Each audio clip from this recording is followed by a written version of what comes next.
Hoje convidei a Sandra para conversar comigo sobre um tema que faz muito parte do nosso mundo interior, faz muito parte da nossa alma.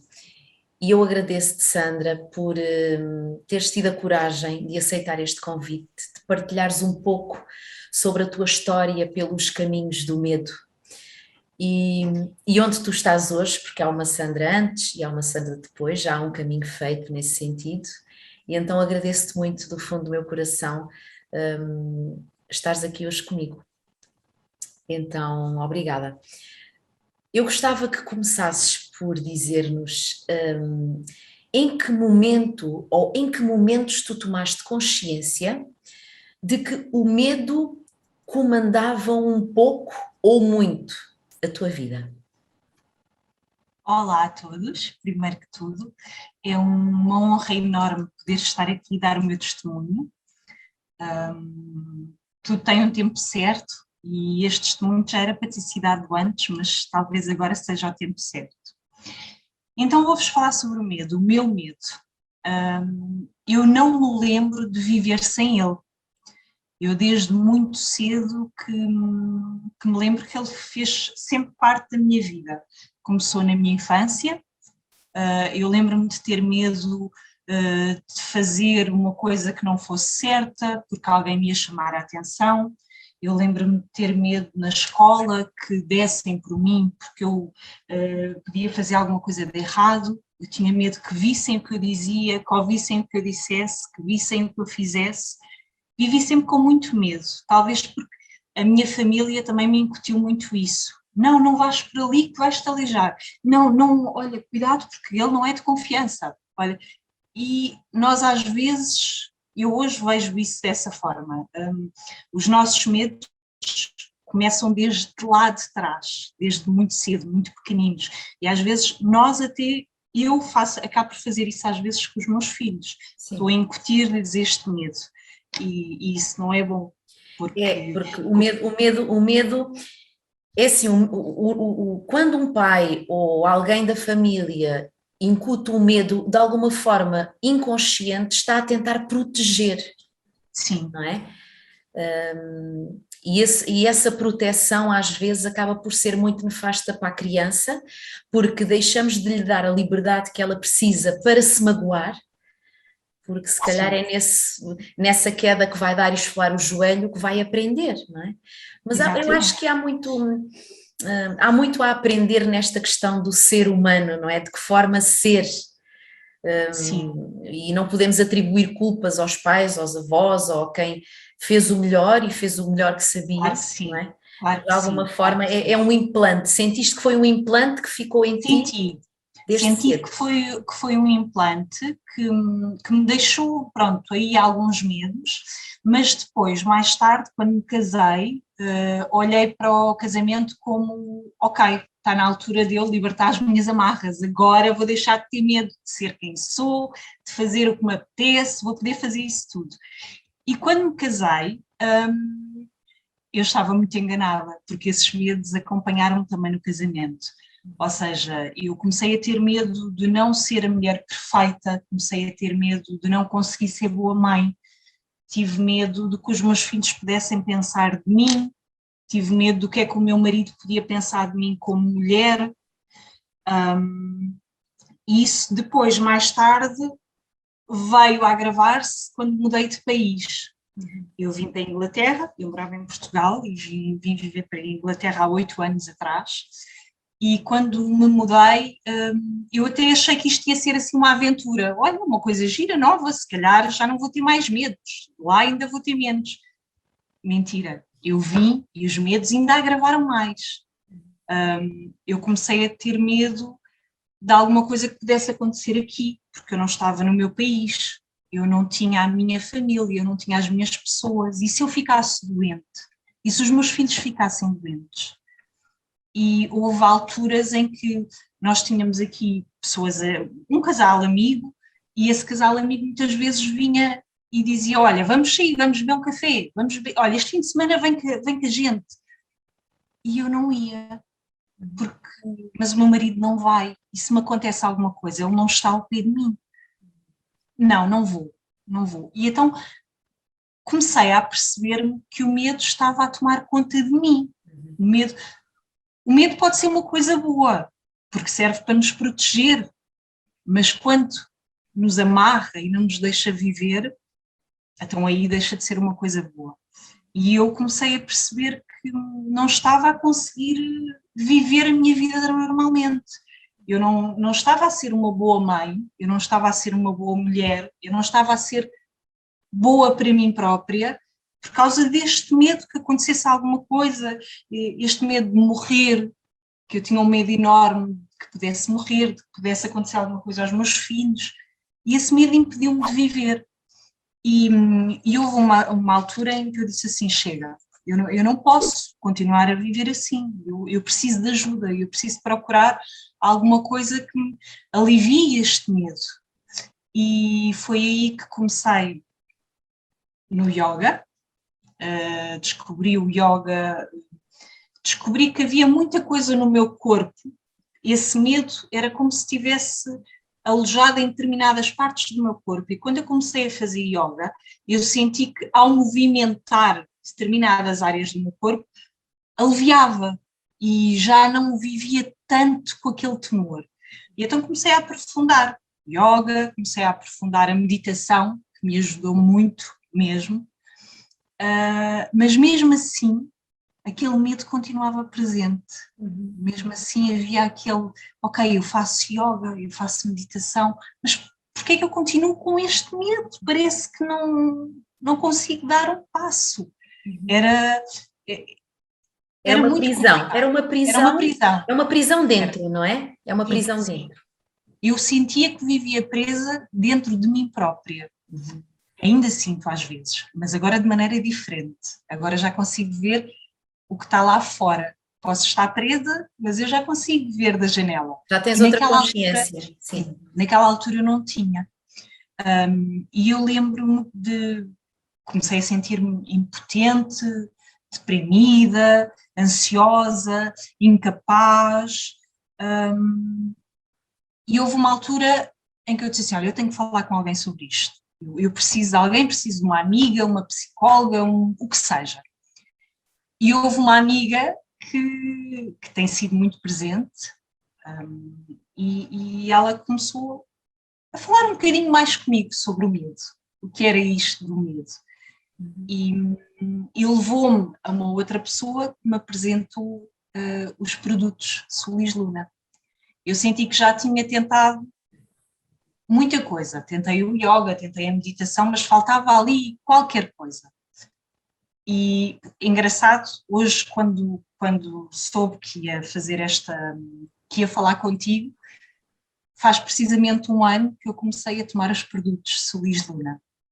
E não foram sempre os mesmos, foi primeiro uns, depois fomos alterando para Sim, outros. porque há a necessidade de ir reestruturando, não é? Porque estamos a Sim. falar de terapia vibracional.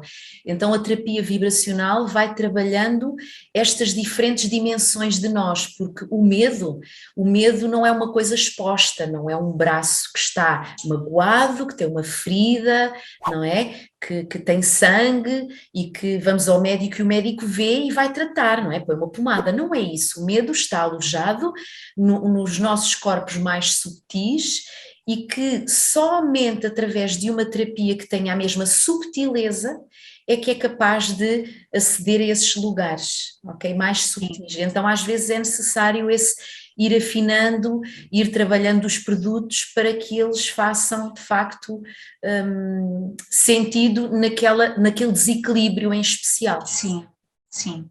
E eu lembro-me de comecei a tomá-los, claro que acreditei que aquilo fosse fazer efeito, mas quando nós temos medo, nós queremos é que o medo desapareça o mais depressa possível. Eu vou tomar isto aqui por uma semana, estou boa. Já nem digo ontem, mas numa semana, no prazo de uma semana tenho que me sentir melhor. E eu não vi logo o efeito, nunca os deixei de tomar, mas não vi logo o efeito. E então houve uma fase em que eu pensei, eu acho que isto não me está a fazer nada. E houve uma altura em que, foi no verão, foi este verão, nós fomos para Portugal, alugámos uma casa e estivemos em Portugal de férias, E, entretanto, o meu marido, como tinha muitas coisas para fazer, eu fiquei sozinha com os miúdos em casa, longe da praia, longe de tudo, e um dos óleos que eu tomava tinha acabado. E eu pensei, bem, olha, acabou, também não vou comprar já, O compro CBD, depois. o CBD na O altura, não CBD, era o CBD? CBD na altura, que me acompanha ainda hoje. E eu achei, olha, ok, vou estar 2 semanas sem tomar, porque isto também ainda não vi muito bem o efeito disto e se calhar 2 semanas não vai fazer diferença. Passou uma semana e eu pensei, olha, vou mandar vir o CBD, assim levo já comigo. Eu ainda não tinha notado diferença de não tomar. Mas quando voltei a tomar, o produto chegou às minhas mãos outra vez e eu comecei a tomar. E epá, isto é incrível e não é por eu não vou dizer isto para ser querida ou para ser simpática, porque é de verdade. Eu quando tomei as 2 primeiras doses do CBD nesse dia, eu disse assim, bolas, afinal isto fazia muita diferença e eu não sabia. Então foi quando tu tomaste consciência de que, ao deixar de tomar, é que tu Sim, percebeste em ti, no teu corpo, no teu ser, que havia um antes e um depois, sim. não é? E não é dependência. Eu não Sim, senti que, sim. olha, isto é uma dependência, eu preciso disto. Não, não. Eu senti que eu ficava melhor se tomasse. Eu até Uhum, podia não tomar, não me ia dar nenhuma coisinha por isso, mas bolas, que diferença gigante que me fez quando uhum, eu tomei. uhum. Eu senti que fiquei muito mais calma, muito mais serena. Sim, há alguns receios, mas não era aquele medo que a Não te Sandra estava a sentia. controlar, não te estava a Sim, controlar. sim. E então houve alguns momentos em que eu fui posta à prova, Uhum. em termos familiares e não só. Fui posta à prova e foi como, então e agora? Agora vais sentir um medo, um terror. Mas a Sandra não sentiu. Eu estava sozinha em casa com as crianças e o meu marido tinha as coisas dele a fazer e eu disse assim, eu não vou ficar em casa, eu não vou ficar aqui fechada. Porque a Sandra normalmente não ia lá nenhum sem o marido. A Sandra tinha que o ter, porque se não tivesse, sentia sempre que havia ali qualquer coisa que não corria bem, podia acontecer alguma coisa. Eu chamei o Uber, eu fui com eles passear até à Expo, fui ao Jardim Zoológico, eu fui andar de teleférico com eles, eu fiz um dia de praia sozinha com eles e estava vento e o chapéu voava para um lado, noutras circunstâncias a Sandra tinha agarrado tudo e voltado para casa a correr. Não, a Sandra não fez. Esteve ali e disse, não, estamos a passar um excelente dia, não vai ser o vento ou aquela pessoa estranha que está ali a olhar para mim que vai fazer com que eu tenha medo do que é que seja. Uhum. E, e fui notando, com pequeninos passos, isto para Começaste muitos aos é, poucos a sentir-te mais livre? sim, comecei. Uhum. Havia o medo ainda, mas a coragem que eu sentia já era maior. Eu Uhum. já conseguia dar um passo maior do que aquele medo. Uhum. Entretanto, nós regressámos à Inglaterra e nesta azáfama de miúdos na escola e ir buscar à escola, né, começou outra vez a vir aquela ansiedade, já não tão forte, mas ela estava lá. E houve um medo grande que eu tive, sim. Foi a primeira vez que a Clarinha, que era a mais pequenina, era o primeiro dia de escola, era a primeira vez que ela ia para a escola, e eu senti, meu Deus, agora é que isto vai descambar tudo outra vez e não vai haver solis luna que me valha. Mas fui devagarinho, disse assim, olha, vamos devagarinho, vamos, ela vai ficar na escolinha, vou isto do Covid, também metia muito medo de deixá-la na escola. Entretanto, ao mesmo tempo que houve esta primeira escolinha da Clara, surgiu-me na televisão um evento que ia acontecer em Portugal, que era o Wanderlust de Lisboa, que era na Torre de Belém. Era um fim de semana, era um sábado, o dia todo, já não me lembro se era um sábado ou um domingo. E eu pensei assim, olha, ia lá estar a minha professora de meditação, a minha professora de yoga, que me acompanhou durante este meu percurso todo, E eu senti mesmo, eu gostava tanto de ir, mas eu não vou ter coragem, nem pensar, deixar os miúdos aqui sozinhos, deixar o meu marido aqui, não, eu não posso fazer isso. O que é que vão pensar de mim? O que é que vão achar? Lá estava outra vez a Sandra a pensar, vais ser rejeitada, não vais ser uma boa mãe, tens que sentir medo, tens que ter medo porque podes perder a tua família se fizeres isto. E, e houve um dia que eu fui levar a minha filha à escola, foi no segundo dia, ou no terceiro, acho que até foi no terceiro dia, que eu fui levá-la à escola e estava neste impasse. Gostava tanto de ir, mas se for, vou ter que ir sozinha, porque os miúdos, eu não posso estar a gastar assim dinheiro e levar os miúdos comigo, não. Estava assim um bocado em stand-by. E no dia em que fui deixar a minha filha à escola, estava um menino pequenino a chorar e as professoras de volta dele, e eu pensei, eu não vou largar a minha filha, eu tenho que entregar a minha filha à professora para a professora levá-la para dentro da sala, mas a professora está ali ocupada com aquele menino, o que é que eu vou fazer? E a Clarinha olhou para mim e esticou-me assim a cara para me dar um beijinho, e eu dei-lhe um beijinho, mas segurava na mão dela e disse, espera um bocadinho que é para a mãe ver se a professora te vem buscar.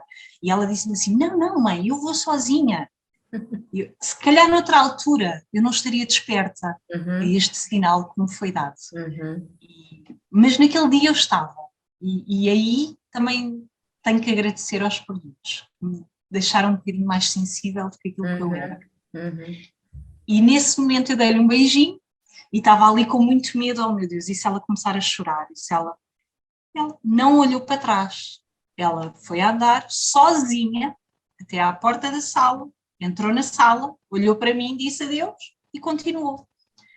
E eu, quando ela entrou, pensei assim, bem, isto é um sinal. Uma Eu tenho que fazer mensagem para isto, ti. Uhum, eu tenho que fazer isto sozinha. Eu vou ter que fazer esta viagem, eu vou ter que ir. E talvez o intuito desta viagem até não tivesse sido o eu ter ido ao Wanderlust. O intuito desta viagem foi precisamente eu perceber que eu era capaz de dar este passo. E foi muito interessante. Eu vim para casa e depois, nos dias a seguir, eu falei com o meu marido e disse: Olha, eu vou, eu vou passar este fim de semana a Portugal. E ele é uma pessoa muito protetora, e então teve ali assim: espera, então, mas se calhar eu aproveito e também vou, porque eu tenho coisas para fazer. E eu assim: olha, tudo bem, então, mas e os meninos? E ele: pois, os meninos, epá, tenta-se arranjar alguém. A verdade é que não se arranjou ninguém, não se conseguiu, não tinha que ser. A Sandra tinha que ir sozinha a este evento. E nesses dias houve muito medo, houve muita. Houve momentos em que eu pensei, eu vou arranjar aqui uma desculpa qualquer e eu não vou. Para já porque tentei ver quem é que estaria disponível para me buscar ao aeroporto e não havia ninguém disponível. Quem é que poderia depois levar-me de volta ao aeroporto? Não havia ninguém. E eu, mas onde é que eu vou jantar nesse dia? Vou ter que. Olha, eu disse assim, foi exatamente assim. Sandra, tu estás com medo. E sabes uma coisa? Tu vais com ele. Tu vais enfiá-lo nessa mala de viagem e se não consegues deixar cá, tu vais mesmo com ele. Bora lá, vamos embora. Marquei a viagem. Nesse dia, eu lembro-me de fazer as malas, que aquele nervoso medinho, aquele medo, eu nem acreditava que estava a fazer aquilo. Eu não acreditava. Parece que eu andava sobre as nuvens. Aquilo que estava a acontecer era um filme. E eu estava-me a ver lá de cima a fazer aquilo tudo. E quando cheguei ao aeroporto, foi muito engraçado, entrei no avião, sentei e o avião começou a chegar as pessoas, o avião começou a ficar cheio, entretanto eles dizem, pronto, apertem os cintos, fecharam as portas. Eu tinha duas cadeiras livres ao meu lado. Eu era a única naquele avião que estava sozinha, com duas cadeiras ao meu lado. E eu pensei, mais uma vez, o universo me está a dizer que eu tenho que fazer isto sozinha, uhum. sem ninguém. Olha, a verdade é que o meu pai disponibilizou-se a ir buscar no aeroporto, eu não sabia, ele na noite anterior disse-me que eu não me preocupasse, que ele estava lá para me buscar e me levar onde eu quisesse. Ele foi-me buscar ao aeroporto, ele levou-me ao destino, porque eu tinha o Wanderlust, era só no dia a seguir, Nesse dia eu fui jantar com duas pessoas maravilhosas. Foi um jantar muito especial, que não foi programado com antecedência, aconteceu. Jantámos, eu fui para o hotel depois. Nesse hotel fiquei a saber que estava uma pessoa que também ia para o Wanderlust no dia a seguir, portanto, eu acabei no dia a seguir, acordei e fui com ela, tomámos o pequeno almoço em Belém, fomos para o Wanderlust, eu entrei no Wanderlust e pensei, pai, consegui fazer isto, como é que é possível? A Sandra não conseguia fazer isso. E se eu tivesse pensado muito, provavelmente não teria feito. Mas quis não pensar. E então foi um dia incrível. Conheci pessoas que eu não conhecia de lado nenhum, nunca as tinha visto na minha vida. E noutras circunstâncias a Sandra não... Estar com pessoas que não conhece, sentir-se observada, sentir-se olhada, sentir-se apontada por alguma coisa, deixem-me estar sossegadinha no meu canto. Não, foi um dia inesquecível. Eu conheci pessoas fantásticas, mas conheci uma pessoa muito especial. Conheci-me a mim mesma. E nesse dia houve um momento em que estava com muitas pessoas à minha volta que tinha acabado de conhecer e de repente eu disse assim, olha, está na minha hora, tenho que sair daqui agora e afastar-me por um bocadinho.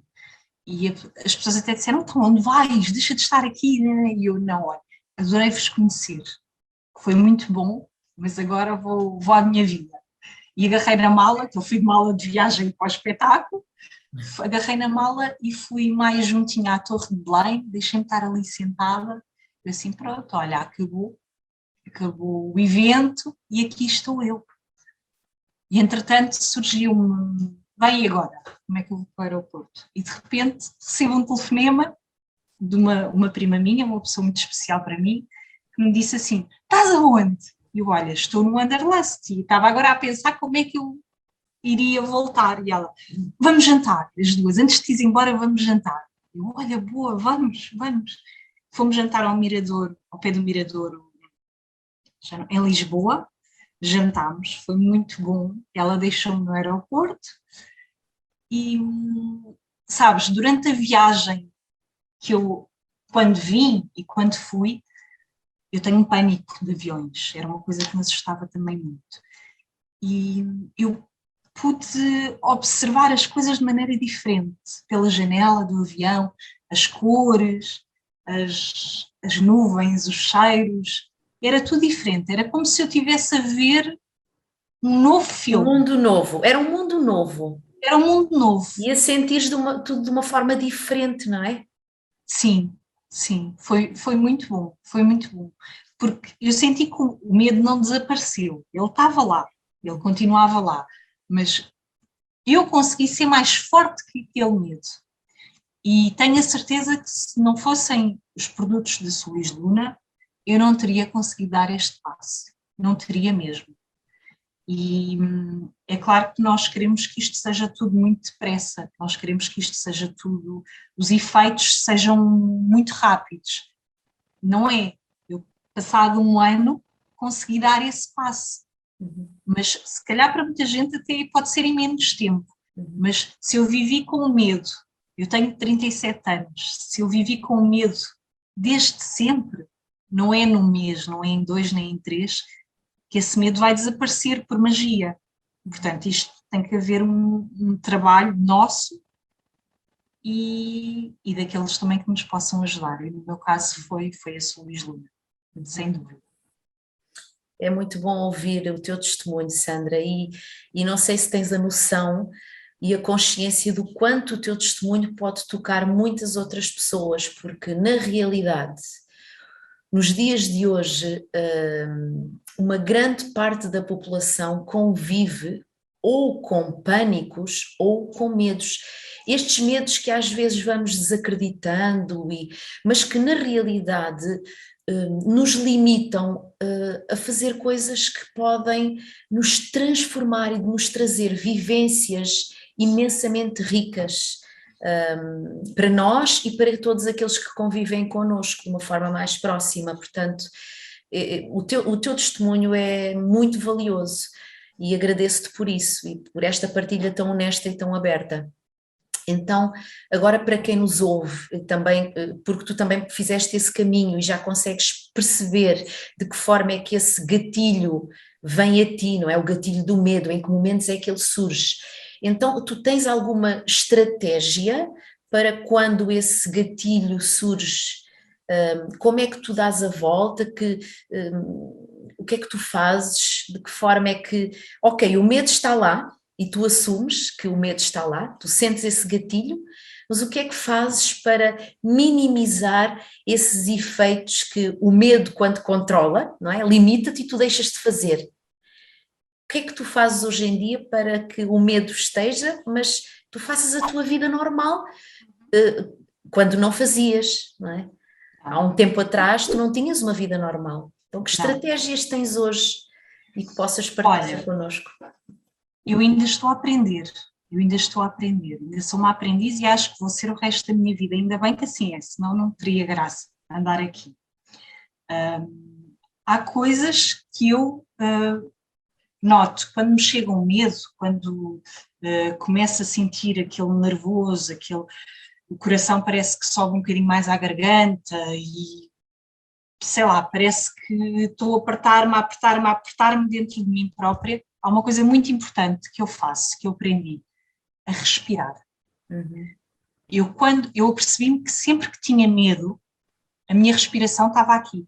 Uhum. Era do peito para cima. E isso é que me gerava ainda mais ansiedade, ainda mais pânico. E com a aprendizagem do yoga e da meditação, isso ensinou-me a saber como respirar. E a maior parte das vezes respiramos do peito para cima, quando nessas alturas devemos usar muito a nossa barriga para respirar. E então nas alturas em que eu sinto que me está a chegar um ataque de pânico, medo, qualquer coisa, eu concentro-me na respiração. Primeiro ponto. Respiro, opto por contar a respiração, inspirar em 6, conter o ar 3 segundos e expirar em 6 ou em 8. Faço isso durante 5, 10, 15 minutos. Agora já vou fazendo mais. Uhum.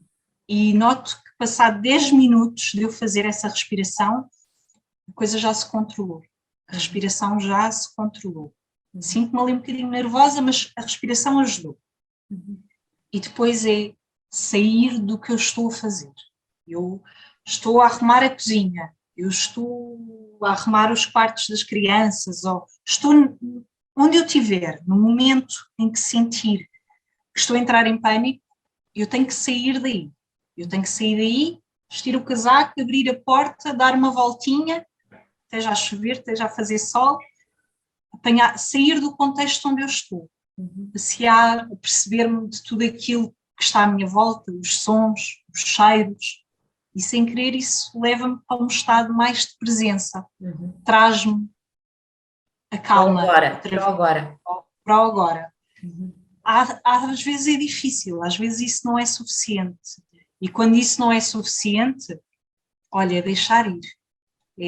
Vem o medo, vamos ter medo, vamos senti-lo. E ele vai haver uma altura que vai passar, porque houve alturas em que eu pensei, eu vou morrer. Eu estou a sentir isto, o coração está a bater forte, está-me a faltar o ar, eu vou morrer. Olha, eu posso partilhar contigo uma coisa que, ao estudar sobre o medo, eu aprendi, que é o maior medo, o único medo que nós temos é o de morrer. Esse é o único medo que temos. Ainda que lhe demos outros nomes, tenho medo disto, tenho medo daquilo, não. O medo é único e é o medo da morte, de morrer. Aquele pai ou aquela mãe que diz a uma criança pequenina, não vás a correr, podes cair. Ela não tem medo que a criança esfole o joelho ou o braço ou parta a cabeça. Ela tem medo que a criança morra. É verdade. Quando estamos a sentir um medo de estar em contacto, por exemplo, com pessoas que sabemos que não vamos estar muito bem ou vamos estar mais ansiosas, Aquele medo é o medo de morrer, temos medo de morrer, que ao fazer aquilo que é um evento que nós não controlamos, aquilo nos possa levar à morte. É sempre o medo da morte, do acabar. E isso é muito curioso, porque na realidade, perante o medo, o que é que nós fazemos? Fugimos, porque isso é uma coisa muito animal, isso é uma coisa, é a nossa parte animal, que está de alguma forma a funcionar. É o nosso cérebro, a parte do nosso cérebro reptiliano que ainda que está aqui, que ainda é nosso, não é? E que de alguma forma faz com que, quando o medo surge, nós ou fugimos, não é? Ou travamos. Sim. A questão aqui, tu falaste de uma coisa muito importante, que é ir para o momento do agora. Quando tu estás a ir para o momento do agora, por exemplo, saíres do sítio onde tu estás a sentir aquela emoção e ires para um outro sítio e aprofundares-te no sítio e fazeres coisas simples, que é olhar para a flor e focar-me na flor. Já estou a sair daquele lugar do meu cérebro, que é o tal zona reptiliana, não é? Aquela zona mais antiga que temos aqui dentro, e estamos a trabalhar esta zona frontal. Estamos a trazer o momento do agora e aquela parte fica mais escondida. Então o medo está lá, mas tu não estás focada nele. E vais e observas uma flor, e vais e olhas para a estrada e vês um carro a passar. Então estás-te a focar naquilo que está a acontecer agora. E aquela outra parte que está aí, que é o medo, ele continua aí, mas já não te está a bloquear. Porquê? Porque tu já estás a processar uma outra informação a nível neural, já estás a percorrer uma nova estrada a nível de mente. Sim. E isso sim. faz com que tudo mude. Tu percebes que tens o medo, mas ele já não te bloqueia, ele já não te impede, ele já não te atrapalha. Então essa dica que tu deste é muito, muito, muito importante. Para mim é muito importante, e quem é mãe, quem vive assim, como, quem vive como dona de casa e toma conta das crianças e faz aquela rotina de levar crianças à escola, trazer da escola, preparar jantar, às vezes nós perdemos-nos, às vezes nós achamos que é só isso que a gente tem para fazer. E o resto não interessa, o resto, aquilo que a gente sente, não há tempo para isso, não há tempo para tratar deles. Mas às vezes o medo, quando vem, não quer saber se há tempo ou não há tempo. Dói, custa, dá vontade de chorar, a gente sente-se incapazes de fazer o que é que seja, e chegamos às vezes a pôr em causa o que é que eu estou aqui a fazer afinal. Se eu não consigo estar a 100% em nenhum lado, eu não consigo estar a 100% com os meus filhos, eu não consigo estar a 100% quando cozinho, eu não consigo. E ter consciência, primeiro que tudo, pedir ajuda, é muito importante, porque nós sozinhos não conseguimos, é impossível. Não, há gente que talvez até consiga, mas eu não consigo, eu precisei de ajuda, eu procurei ajuda, ainda hoje preciso de ajuda, mas hoje já vou sabendo qual é o passo que eu devo dar, e se calhar o medo está aqui, mas a Sandra já não vai ficar aqui. A Sandra agarra no medo e vamos lá, então a ver o que é que a gente consegue continuas, fazer. não é? E continuas. Continuo, sim. E isso é muito importante, que eu sei que há muitas mães, muitos homens também, com este problema do medo. O medo só acontece e só existe porque nós pensamos muito no amanhã. E pensamos muito no passado. No porque que ainda não pensarmos... porque não existe, o medo é uma coisa que não existe. Então o futuro não existe, porque ainda não o fomos viver, e o passado também já aconteceu, não está aqui connosco, mas o que é certo é que é uma ilusão, esta questão do medo é uma ilusão, mas ele atrapalha imenso a nossa vida, atrapalha muito os nossos passos, e os nossos passos que vão em direção a esse tal futuro tão desejado e tão querido por nós. Sim. Mas ao convivermos e ao deixarmos que esse medo faça parte dos nossos dias e que nos bloqueie, não vamos conseguir chegar a esse futuro que tanto desejamos, não é? Olha, eu se não tivesse dado este passo, eu não teria tido um momento incrível que tive, não teria conhecido as pessoas que conheci, não teria tido a coragem de dar os passos que vêm a seguir. Porque este foi um passo, foi o primeiro talvez. A seguir a este, virão muitos mais, a vida ali à vai-te porta desafiar a rápido. dar muitos mais. O primeiro é sempre o mais difícil, mas depois eu acredito que vou dizer assim, pera, mas eu já dei aquele, eu vou conseguir dar este também. Portanto, bora lá. E olha, e acontece muito, eu acabo por gostar muito de ficar em casa. Não, sair faz-me uma certa confusão às vezes, mas já vou dizendo, não, vais sair sim, vais sair, calça as botas, está a chover, veste o casaco, põe o capuz e vai lá fora, ouvir a chuva, sentir a chuva. Já consigo sentir que sou capaz de ir sozinha. E hoje em dia o meu marido já me diz assim, eu não te vi em casa, não estavas em casa. E eu assim, olha, pois não. E eu, ok, foste às tuas florestas. E eu fui. Ele já sabe que não vale a pena procurar muito, fazer muitas perguntas, porque eu preciso destes momentos de pequeninos passos. Às vezes nós achamos que precisamos dar um grande passo, uma coisa muito grande para notarmos algum efeito, para vermos alguma diferença. No meu caso não é.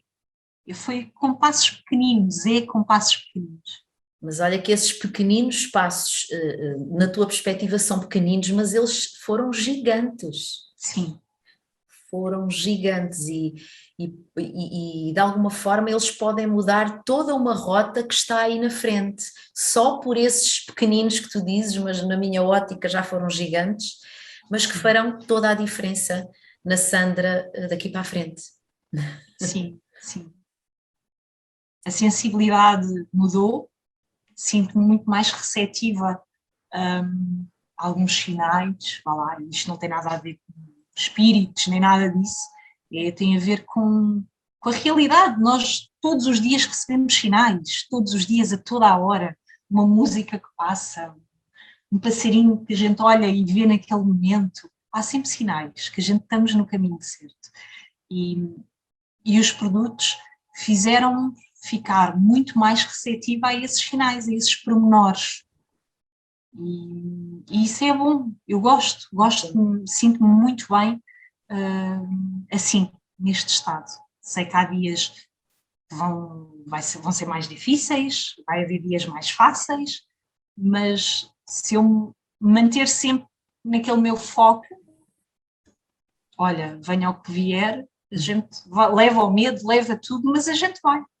Muito bom, tão bom ouvir. E quero agradecer muito à Solis Luna por me ter dado esta oportunidade. E houve uma fase em que eu não quis dizer que os produtos não estavam a ter efeito nenhum, porque eu tinha medo. Eu tinha medo que dissessem, pois claro que não, então, tu não consegues fazer nada, pois tu não, quem é que tu és para conseguir? Eu tinha medo de ser julgada. E isso está tão errado.